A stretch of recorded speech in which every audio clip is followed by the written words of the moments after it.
So now we just take a sort of very high-level tour of the whole bill. We're going to go into some depth about the insurance and access provisions. One of the things the bill does is to try to soften the problems of the health insurance market, which we've discussed and Mark Poland talked about. Here are a variety of things that were done in the bill to try to soften that part of the market. First, the bill eliminates rescissions. In the individual market, that is not the employer market, not Medicare, not Medicaid, it's an individual going out and buying insurance. That's where it happens, which constitutes about 14 to 17 million people in the country. Companies used to sell plans, and if you've ever bought a plan, but you guys haven't, you have to list a bunch of things. What illnesses have we had? What operations have we had? What procedures? What medications are you on? And companies would find someone gets diagnosed with breast cancer. They look at what they said, and they'd say, aha! They didn't tell us they had an acne problem that they had been treated for. We're denying their coverage because they didn't give full information on that sheet. Had nothing to do with the breast cancer for which they were now being billed, but it was an excuse for them to get rid of high, expensive patients. Now, how many of you remember every procedure, everything you had, right? I go to the doctor, I have to fill those things out. Well, I've had, appendectomy, I've had a biopsy. Routine, and the biopsy is only about 3 years old. Routinely forget that one time. What are the grounds for rescission? So this eliminates their opportunity to make those rescissions, especially rescissions that are unrelated to what the claims are being for. Not everyone in America is honest, right? So what do? Right? You've got a problem, you want to hide the problem because you need the insurance, right? But if you tell them the problem, you won't get the insurance. Or you'll get a very high rate and you want a lower rate. So people don't. It's not that they forgot, it's that they don't want to deal. So you want to have a rescission policy for someone who is intentionally lying. Remember, people who use a lot of insurance, there are people who have illnesses. So I need a provision so that the information I got is accurate. So there is a reason for a rescission policy. What there isn't is a rescission on acne that's because you don't want to pay for breast cancer. Right? So that's that provision. The second one, eliminates pre-existing condition exclusion for children. So in the children market, which isn't a big market, right? A lot of those kids have illnesses and you want them to still cover. One of the consequences of that provision was a lot of people said, we're not selling to insurance kids anymore. Right? It was a bad effect. Eliminates annual and lifetime limits. Now, a lot of insurance products have a $1 million limit in a lifetime. So you can't have more than $1 million in health bills. Now, that sounds like a huge amount of money, right? It is a huge amount of money. Right?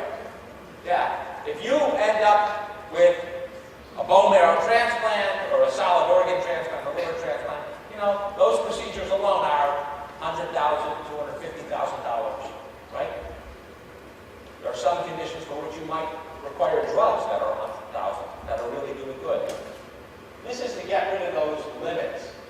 Small number of people, really politically salient, because all of the people who hit the limit, they're like really sympathetic, right? They're sick, and suddenly they can't get insurance, they can't get the health care they need because they get some artificial limit.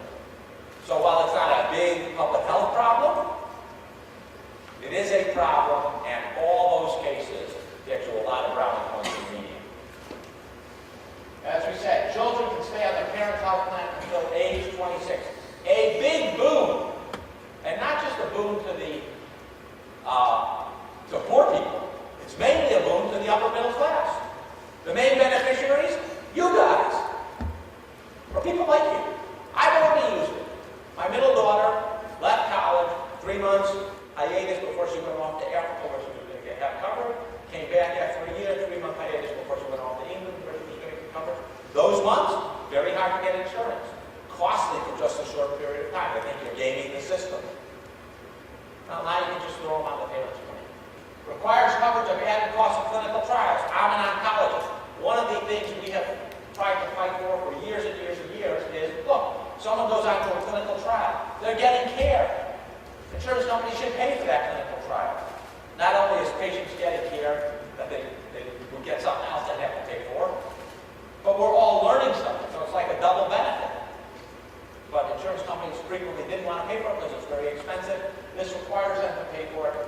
big, not a lot of money, but a big social benefit.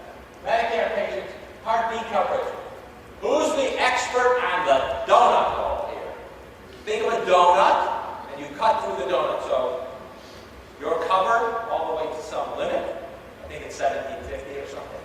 And then you're not covered. No coverage in that hole. And then after some, I think it's $4,300, I don't remember the exact number. You then are covered by the insurance plan. Why did Part B, the drug benefit in Medicare, have a donut hole? Is it rational social policy? We want to save money. The bill will be too expensive if we don't have the donut hole in there.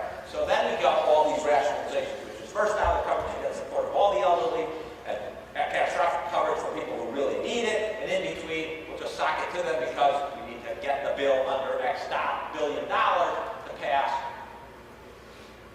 You got to think like congressional people. It ain't rational. All right? It doesn't make social policy sense. So, very popular among the seniors to close that hole. Closing that hole immediately, very expensive. So we close it over the decade. By the end of the decade, it goes away. But right out of the box, people who hit the donut hole got a $250 check in 2010. What's that buy you? If you play it right. You're an elderly person. I got a check from Uncle Sam. President Obama's signature on that check. Not quite. That would have been pretty, but it wasn't. It's like that. So, look at the benefits. Coverage for young adults up to age 26. 2.5 million people gained insurance, and an estimated additional million kids had insurance and switched to their parents' plan because they got better coverage or cheaper coverage. So a big benefit. Millions of people. And as I said, millions of middle-class families. This is not primarily a benefit to the poor. Why? They don't have employer-covered insurance, by and large. Medicare Part D, more than 2 million elderly save over $1.2 billion on prescription drugs. Pre-existing condition insurance plan, more than 40,000 Americans with pre-existing medical conditions gain affordable coverage. Knock your socks off? No, not a big number, 40,000, right? In a country of 300 million people, a rounding error.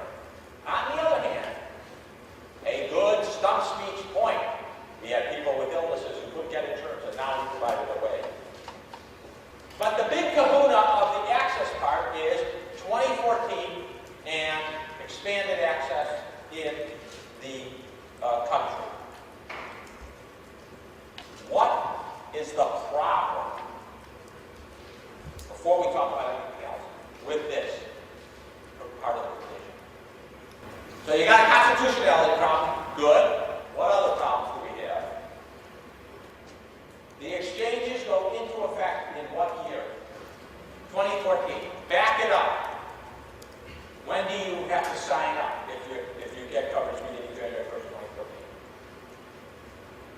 Sometime in 2013, right? You have to process people. When you get out into the world, for those of you who haven't been in the world, right, something happens called open season. Typically for a plan that starts in January, open season is in November, where you sign up. If your employer gives you a choice, you're able to pick which company you want. That typically happens in November. You send in a form, then on January 1st, you get covered by that company. So open season will have to happen sometime in the late summer, early fall of 2013. What do you know about electoral politics? You're stumped in thinking about why Washington did something. Okay? And I ask you to think like a politician. Your first reaction ought to be, it's got to be about the money. It's always, always, always, except when it isn't about the money. Okay?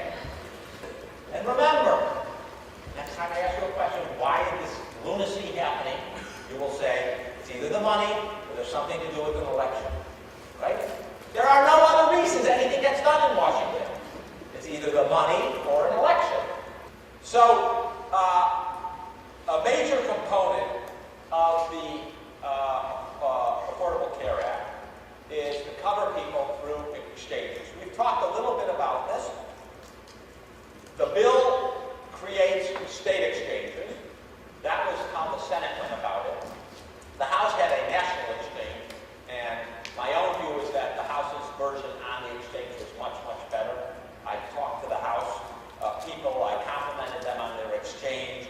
I was one of the White House mavens, if you were, on the exchange. And I do believe that the House version was substantially better. In basics, each state has to set up an exchange. States can combine to offer an exchange in a region. If states don't offer or don't set up an exchange, the federal government has to set up an exchange as a sort of safety net for people in the state where the state officials have not set up an exchange. That obviously creates a real problem. So the federal government has to set up an exchange anyway, and then a bunch of states are doing it. You get duplication of effort, you get a hodgepodge. Anytime in this country you have a federal program that is basically implemented by the states, you get what looks like Medicaid, which is a complete and total mess. We'll see how it goes. Now, insurance is expensive if your employer doesn't provide it, if you're not getting it through Medicaid, if you're not getting it through Medicare, government's going to help you, that's the subsidies or the credits, to buy that insurance.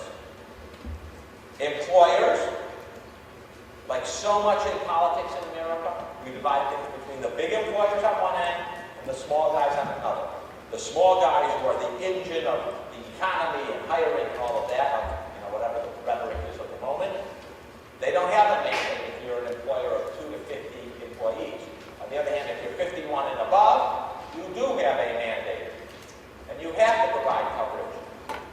But there are exceptions, as was duly noted. Okay?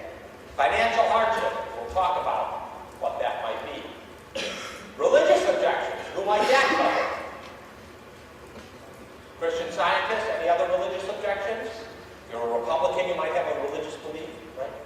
That was a joke, guys. American Indians. Why are American Indians exempt? If you're a Native American, you're another country. You're not American, right? You're part of another nation, right? So the Native Americans get all sorts of exceptions. They can be in our system and get our benefits, and they can be out of our system and get their benefits, whichever one works well. Undocumented immigrants, not covered, even if they pay full freight in the exchange, ironically enough. Incarcerated individuals, why don't they get it? You have to get it. Hard to get a doctor inside a prison, right? Prisons provide health coverage for them. If the low-cost plan exceeds 8% of your individual income, you're exempt. So if the lowest cost plan, right, if your contribution to the lowest cost plan exceeds 8% of your income, you're exempt. And individuals with income below